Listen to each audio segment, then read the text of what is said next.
Hello दोस्तों, नमस्कार। तो आइए इस वीडियो के माध्यम से जानेंगे बौद्ध धर्म। बौद्ध धर्म से संबंधित सभी जानकारी इस वीडियो के माध्यम से प्रदान करेंगे। महात्मा बुद्ध के जीवन के बारे में जानेंगे तथा उन्हें कब ज्ञान प्राप्त हुआ तथा उन्हें कहाँ ज्ञान प्राप्त हुआ और उनके जीवन से संबंधित प्रतीकों के बारे में जानेंगे। महात्मा बुद्ध के उपदेशों को जानेंगे, उनके द्वारा बताए गए अष्टांगिक मार्ग को जानेंगे तथा बौद्ध धर्म का प्रसार क्यों हुआ, कहाँ तक हुआ और किस राजा ने बौद्ध धर्म का ज़्यादा से ज़्यादा प्रसार किया और बौद्ध धर्म के पतन का क्या कारण था, ये सभी इस वीडियो के माध्यम से जानेंगे। तो आइए सर्वप्रथम हम जानते हैं गौतम बुद्ध और बौद्ध धर्म। गौतम बुद्ध महावीर के समकालीन थे। इनके बचपन का नाम सिद्धार्थ था। उनका जन्म 563 ईसा पूर्व में शाक्य नामक क्षत्रिय कुल में कपिलवस्तु के निकट नेपाल की तराई में अवस्थित लुम्बिनी में हुआ। गौतम बुद्ध का जन्म 563 ईसा पूर्व में लुम्बिनी में हुआ। गौतम के पिता शुद्धोधन कपिलवस्तु के निर्वाचित राजा और गणतांत्रिक शाक्यों के प्रधान थे। उनकी माता महामाया देवी कौशल राज्य की कोली वंश की राजकुमारी थी। गौतम गोत्र में पैदा होने के कारण इन्हें गौतमी कहा जाता है। गौतम बुद्ध के जो पिता थे उनका नाम था शुद्धोधन, उनकी माता का नाम महामाया था और उनकी माता जो थी वो गौतम गोत्र से थी, अतः उन्हें गौतमी भी कहा जाता है। आप देख सकते हैं इस मैप में प्रमुख बौद्ध स्थल जैसे हैं, इसमें आप देख सकते हैं नेपाल, कपिलवस्तु, लुम्बिनी, श्रावस्ती, कुशीनगर, सारनाथ और बोधगया। ये सब जो है प्रमुख बौद्ध स्थल हैं। बुद्ध के जन्म के एक सप्ताह पश्चात इनकी माता महामाया देवी की मृत्यु हो गई, इसलिए इनका लालन पालन इनकी मौसी महाप्रजापति गौतमी ने किया था। बुद्ध के जन्म के एक सप्ताह बाद इनकी माता महामाया देवी की मृत्यु हो गई, इसलिए इनकी जो मौसी थी महाप्रजापति, उन्होंने इनका लालन पालन किया। गौतम बुद्ध का 16 वर्ष की आयु में शाक्य कुल की कन्या यशोधरा से विवाह हो गया, जिनसे उन्हें एक पुत्र राहुल प्राप्त हुआ। इनका विवाह 16 वर्ष की कन्या से हुआ, जिनका नाम यशोधरा था। यशोधरा को बिंबा, गोपा, भद्रकच्छना भी कहा जाता था और इनको एक पुत्र प्राप्त हुआ जिसका नाम राहुल था। बचपन से ही गौतम का ध्यान आध्यात्मिक चिंतन की ओर अधिक था। 29 वर्ष की आयु में बुद्ध घर से निकल पड़े। ध्यान देना कि बुद्ध अर्थात गौतम बुद्ध घर से कब निकले थे, तो 29 वर्ष की आयु में। गृह त्याग के उपरांत सिद्धार्थ ने अनोमा नदी के तट पर अपने सिर को मुड़वाकर भिक्षुओं का काषाय वस्त्र धारण किया। घर छोड़ने के बाद वे अनोमा नदी के तट पर गए और वहां पर अपने सिर को मुड़वाया। उसके बाद भिक्षुओं के वस्त्र को धारण किया। बुद्ध के जन्म वही फिर से आ गया है, आगे देखते हैं। अब हम देखते हैं महात्मा बुद्ध का जीवन परिचय। उनका जन्म कहाँ हुआ, जन्मस्थल, पिता माता, सब ये सब देखते हैं। तो इनका जन्म 563 ईसा पूर्व में हुआ और इनका जन्म जो स्थान है लुम्बिनी वन में हुआ। इनका जन्म लुम्बिनी वन में हुआ। इनके पिता का नाम शुद्धोधन था, जो शाक्य गणराज्य के शासक थे और इनकी माता का नाम महामाया देवी था, जो कोली गणराज्य की राजकुमारी थी और इनके बचपन का नाम सिद्धार्थ था। गौतम बुद्ध के बचपन का नाम सिद्धार्थ था और इनका जो गोत्र था वो गौतम था। पालन पोषण विमाता प्रजापति गौतमी ने किया। इनका जो पालन पोषण किया इनकी विमाता अर्थात इनकी मौसी ने मौसी जो प्रजापति गौतमी थी उन्होंने किया। इनका विवाह 16 वर्ष की अवस्था में यशोधरा कोली गणराज्य की राजकुमारी थी उनके साथ हो गया था। इनके पुत्र का नाम राहुल था। गृह त्याग की घटना अर्थात जब इन्होंने घर छोड़ा उस घटना को महाभिनिष्क्रमण कहा जाता है। सारथी जो इनके रथ को चलाता था, सारथी का नाम चन्ना था तथा जो घोड़ा था उस घोड़े का नाम कंथक था। इनका जो प्रिय घोड़ा था उसका नाम कंथक था और इनके जो ध्यान गुरु अर्थात प्रथम गुरु थे उनका नाम अलार कालाम था। इनके जो प्रथम गुरु थे उनका नाम अलार कालाम था। ज्ञान प्राप्ति अगर देखा जाए तो इनको 35 वर्ष की आयु में वैशाख पूर्णिमा के दिन ज्ञान प्राप्ति हुआ और ये बुद्ध कहलाए। जब इन्हें ज्ञान प्राप्त हुआ तो ये बुद्ध कहलाए। ज्ञान प्राप्ति स्थल इनको जो है गया, बोध गया जो बिहार में है, गया में निरंजना नदी तट के किनारे इनको ज्ञान प्राप्त हुआ। और वट या पीपल वृक्ष के नीचे इन्हें ज्ञान प्राप्त हुआ। इन्होंने प्रथम उपदेश अपना पाली भाषा में दिया। स्थान था सारनाथ, और इन्होंने जो अपना पहला उपदेश दिया वो 5 ब्राह्मणों को दिया। सारनाथ में 5 ब्राह्मणों को दिया। और ये जो प्रथम उपदेश की घटना है इसे धर्म चक्र प्रवर्तन कहा जाता है। इनके जो शिष्य थे, प्रिय शिष्य थे, वे थे आनंद व उपाली। धर्म प्रचार का स्थल देख लेते हैं, कहाँ कहाँ इन्होंने धर्म प्रचार किया। शाक्य, काशी, मगध, अंग, मल्ल, वज्ज, कौशल, इन राज्यों में जो है इन्होंने धर्म प्रचार किया। इनके जीवन का अंत कब हुआ? 483 ईसा पूर्व 80 वर्ष की आयु में बैसाख पूर्णिमा के दिन कुशीनगर जो उत्तर प्रदेश में है, कसिया गांव में इनका महापरिनिर्वाण अर्थात मृत्यु हो गई। इनके मृत्यु को महापरिनिर्वाण कहा गया है, अर्थात इनकी जो मृत्यु हुई 483 ईसा पूर्व में कुशीनगर में हुई। अब हम देखते हैं बुद्ध के जीवन को। अभी जो देखा उसके 3-4 प्रमुख हैं, जैसे कि इनका जन्म लुम्बिनी में हुआ, प्रथम प्रवचन सारनाथ में दिया, इनके ज्ञान प्राप्ति जो हुई वो बोध गया में हुई, इनका निधन कुशीनगर में हुआ। अब हम देखते हैं बुद्ध के जीवन की घटनाएं एवं उनके प्रतीक, उनके जीवन की घटनाओं से संबंधित जो प्रतीक हैं उन्हें जान लेते हैं। तो इनका जो गर्भ है वो कहलाता है हाथी, वो हाथी का प्रतीक है। बौद्ध अर्थात गौतम बुद्ध के गर्भ का जो प्रतीक है वो है हाथी का प्रतीक। इनके जन्म का जो प्रतीक है वो है कमल। इनके यौवन का जो प्रतीक है वो है सांड। और गृह त्याग का प्रतीक है घोड़ा। ज्ञान प्राप्ति का प्रतीक है बोध वृक्ष अर्थात पीपल। और समृद्धि का प्रतीक है शेर। प्रथम प्रवचन धर्म चक्र प्रवर्तन का प्रतीक है चक्र। और निर्वाण का प्रतीक है पद चिन्ह। और मृत्यु का प्रतीक है स्तूप। 7 वर्षों तक भटकते रहने तथा 6 वर्ष की कठोर तपस्या के बाद गौतम बुद्ध सर्वप्रथम वैशाली के समीप अलार कालाम जो सांख्य दर्शन के आचार्य थे नामक सन्यासी के आश्रम में आए। 6 वर्षों की कठोर तपस्या के बाद वे जो है वैशाली के समीप एक गुरु थे जिनका नाम था अलार कालाम, वो सन्यासी थे, उनके आश्रम में आए। इसके उपरांत वे उरुवेला, बोध गया में है, उरुवेला के लिए प्रस्थान किए, जहाँ उन्हें कौंडिन्य सहित 5 साधक मिले। बोध गया में उन्हें 5 साधक मिले।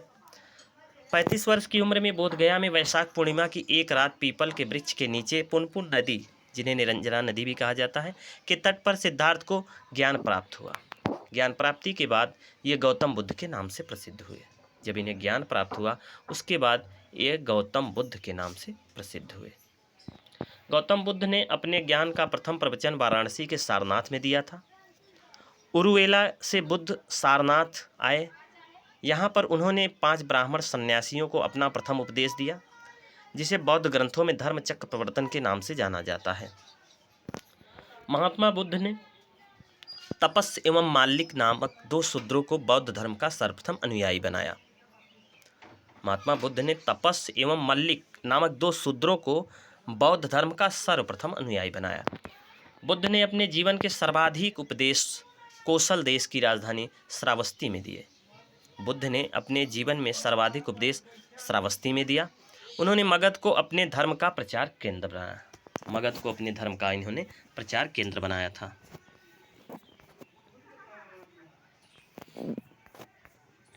आगे हम देखते हैं, उनके धर्म प्रचार के कार्यों में ऊंच नीच, अमीर गरीब और स्त्री पुरुष के बीच कोई भेदभाव नहीं रहता था। उनका जो धर्म प्रचार का कार्य था उसके बीच ऊंच नीच, अमीर गरीब या स्त्री पुरुष का कोई भेद नहीं होता था। महात्मा बुद्ध के प्रसिद्ध अनुयायी शासकों में बिंबिसार, प्रसेनजित तथा उदयन थे। महात्मा बुद्ध के प्रसिद्ध अनुयायी शासक जो थे, इनके मार्ग का अनुसरण करने वाले जो प्रमुख महान शासक थे उनका नाम है बिंबिसार, प्रसेनजित तथा उदयन। बुद्ध के प्रधान शिष्य उपाली व आनंद थे। सारनाथ में बौद्ध संघ की स्थापना हुई।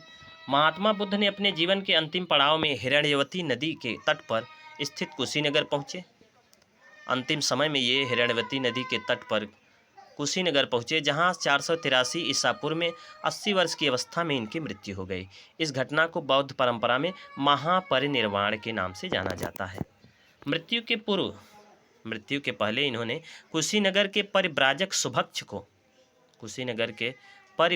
सुभक्ष को उन्होंने अपना अंतिम उपदेश दिया था। महापरिनिर्वाण के बाद बुद्ध के अवशेषों को 8 भागों में विभाजित करके 8 स्थानों पर रखा गया, जो निम्नलिखित है। महापरिनिर्वाण अर्थात इनके मृत्यु के बाद इनके जो अवशेष थे, इनके अंतिम संस्कार के बाद जो अवशेष बचे, तो इनके अवशेषों को 8 भागों में बांटा गया और जो प्रमुख स्थानों पर रखा गया। जैसे पहला स्थान है लिच्छवी वैशाली, दूसरा है शाक्य कपिलवस्तु, तीसरा है कोली रामग्राम, चौथा है ब्राह्मण वेदपीठ, पांचवा है मोरिया पिप्पलीवन और छठा है मल्ल कुशीनारा, सातवां है बुली अलकप, आठवां है अजातशत्रु मगध। यहाँ पर जो है इनके अवशेषों को रखा गया। कुशीनारा की पहचान वर्तमान में पूर्वी उत्तर प्रदेश के कुशीनगर के कसिया नामक गांव से की जाती है। अब देखते हैं बौद्ध धर्म के सिद्धांत। इनके सिद्धांत क्या थे? बौद्ध दर्शन क्षणिकवादी और अंतःशुद्धिवादी है। इसके अनुसार सभी संस्कार व्यय धर्मा है, अतः अप्रमाद के साथ मोक्ष का संपादन करें। बौद्ध दर्शन क्षणिकवादी और अंतःशुद्धिवादी है। बौद्ध दर्शन नितांत कर्मवादी है। यहाँ कर्म का आशय कायिक, वाचिक व मानसिक चेष्टाओं से है। बौद्ध दर्शन जो है वो नितांत कर्मवादी है, पूरी तरह कर्म पर आधारित है और मन से, वचन से, शरीर से, तीनों से जो है कर्म पर आधारित है। बौद्ध दर्शन अनिश्वरवादी है, ईश्वर को न मानने वाला है।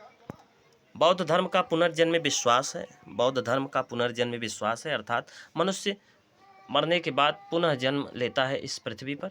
यह जो है बौद्ध धर्म का जो विश्वास है, बौद्ध धर्म भी विश्वास करता है कि व्यक्ति का पुनर्जन्म होता है। बौद्ध धर्म में व्यक्ति भौतिक और मानसिक तत्वों के साथ स्कंधों रूप, वेदना, संज्ञा, संस्कार, विज्ञान से निर्मित बताया गया है।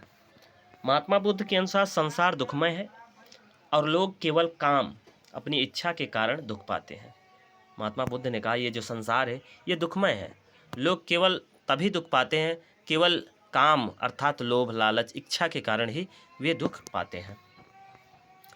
विशेष में देखते हैं बुद्ध का जन्म, ज्ञान प्राप्ति व महापरिनिर्वाण तीनों वैशाख पूर्णिमा के दिन हुआ था।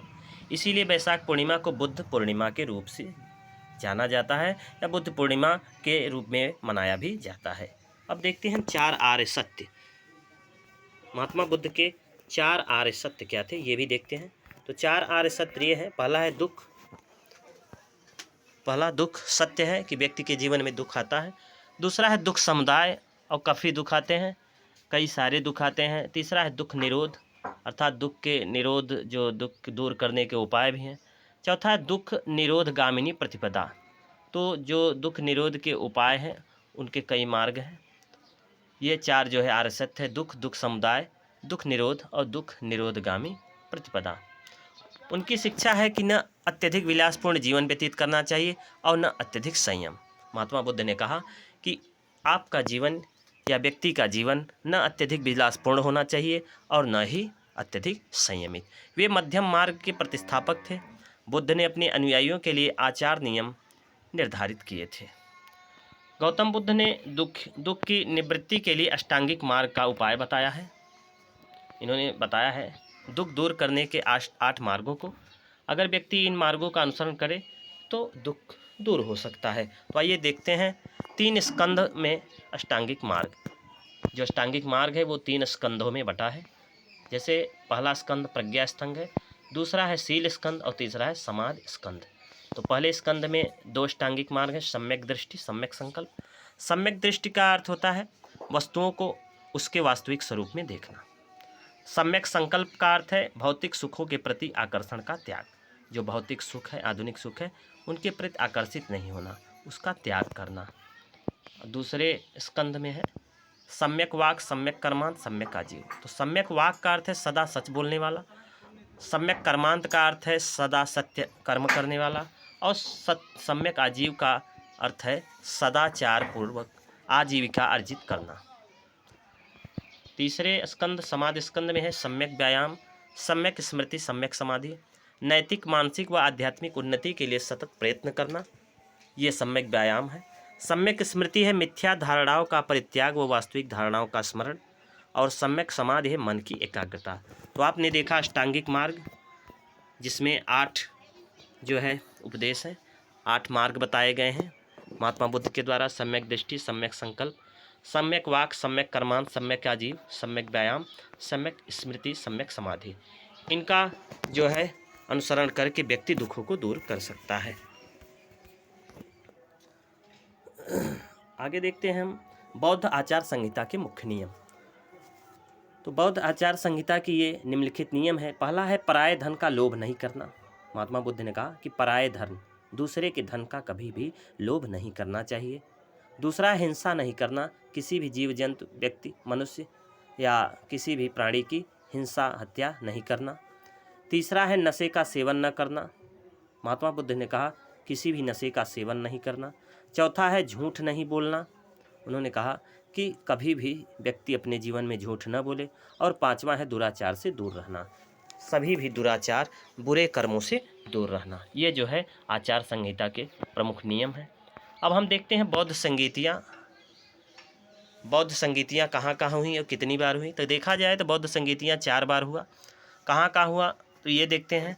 तो पहला बौद्ध संगीति 483 ईसा पूर्व राजगृह में, जिसके अध्यक्ष थे महाकश्यप, और उस समय राजा थे अजातशत्रु के शासनकाल में।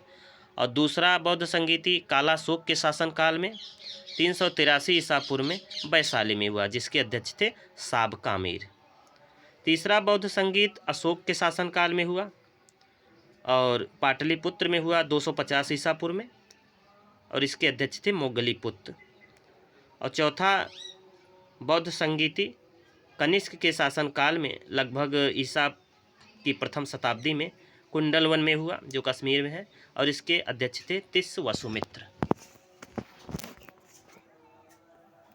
बौद्ध धर्म जो था ये ईश्वर और आत्मा को नहीं मानता था। ध्यान देना, बौद्ध धर्म ईश्वर और आत्मा को नहीं मानता था। इसे विशेष रूप से निम्न वर्णों का समर्थन प्राप्त हुआ, क्योंकि इसमें वर्ण व्यवस्था की निंदा की गई थी। बौद्ध संघ का द्वार सभी के लिए खुला रहता था, भले वह किसी भी जात का क्यों न हो। बौद्ध संघ का द्वार, अर्थात जो बौद्ध संघ बना था, वो सभी के लिए खुला रहता था। वो किसी भी वर्ण का हो, किसी भी जाति का हो, किसी के लिए मनाही नहीं थी। वहाँ पर सभी समान थे। बौद्ध धर्म में दिवालिया, दासों और ऋण न चुका पाने वालों का संघ में प्रवेश वर्जित था। बौद्ध धर्म में दिवालिया व्यक्ति का तथा दासों का और ऋण न चुका पाने वाले व्यक्ति का संघ में प्रवेश वर्जित था। वे संघ में प्रवेश नहीं ले सकते थे। संघ में प्रवेश का अधिकार प्रारंभ में स्त्रियों को नहीं था। शुरू में जो है संघ में स्त्रियों को प्रवेश नहीं लिया जाता था, उन्हें प्रवेश करने की मनाही थी, परंतु बाद में दे दिया गया, जिससे उन्हें पुरुषों की बराबरी प्राप्त होती थी। परंतु बाद में महिलाओं को भी, स्त्रियों को भी संघ में प्रवेश करने की आज्ञा दे दी गई। बौद्ध धर्म के प्रमुख ग्रंथ देखते हैं।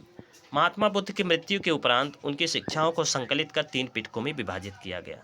महात्मा बुद्ध की मृत्यु के बाद उनकी जो शिक्षा दी गई थी उसको 3 पिटक में विभाजित बांटा गया। 3 पिटक क्या है देख लेते हैं। सुत्त पिटक, विनय पिटक, अभिधम पिटक। तो ये सुत्त पिटक क्या है? सुत्त पिटक जो है ये पिटकों में सबसे बड़ा पिटक है, अर्थात सबसे बड़ा स्वरूप है इसका, और इसमें है बुद्ध के उपदेशों व संवादों का संकलन। सुत्त पिटक में बुद्ध के उपदेशों और संवाद है।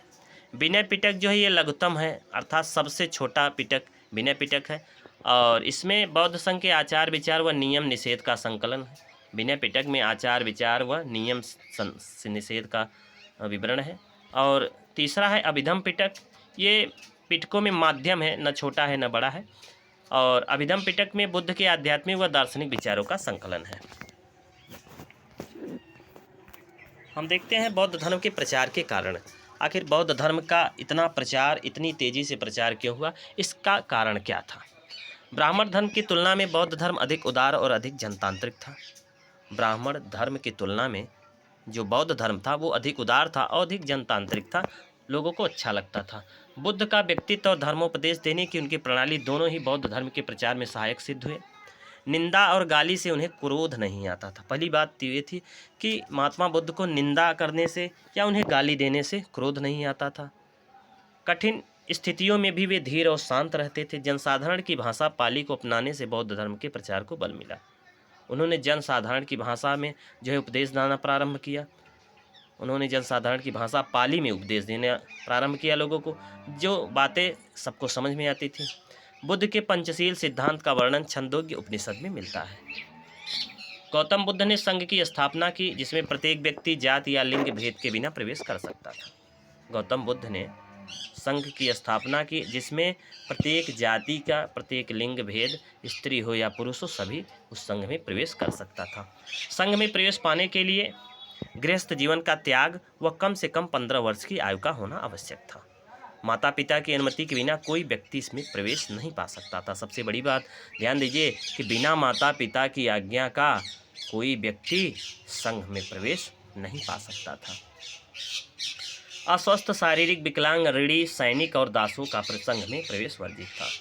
जो व्यक्ति बीमार है, शारीरिक विकलांग है, किसी का कोई अंग खराब है, ऋणी है वो व्यक्ति, वो सैनिक है या दास है, तो वो संघ में प्रवेश से वर्जित था। उसे संघ में प्रवेश करना मना था। संघ की सभा में प्रस्ताव को नति या वृत्ति कहा जाता था। संघ की सभा में जो प्रस्ताव होता था उसे नति या वृत्ति कहा जाता था। जब एक प्रस्ताव पाठ को अनुसावन कहते थे। जो प्रस्ताव पाठ होता था उसे अनुसावन कहते थे। बहुमत से पारित प्रस्ताव को भूमस्किम कहा जाता था। जो सभी लोगों के मत के अनुसार जो प्रस्ताव पारित होता था, अर्थात बहुमत से जो प्रस्ताव पारित होता था, उसे जो है भूमस्किम कहा जाता था। मतभेद पर मत विभाजन होता था। मत विभाजन, मतभेद पर मत विभाजन अर्थात मतदान होता था।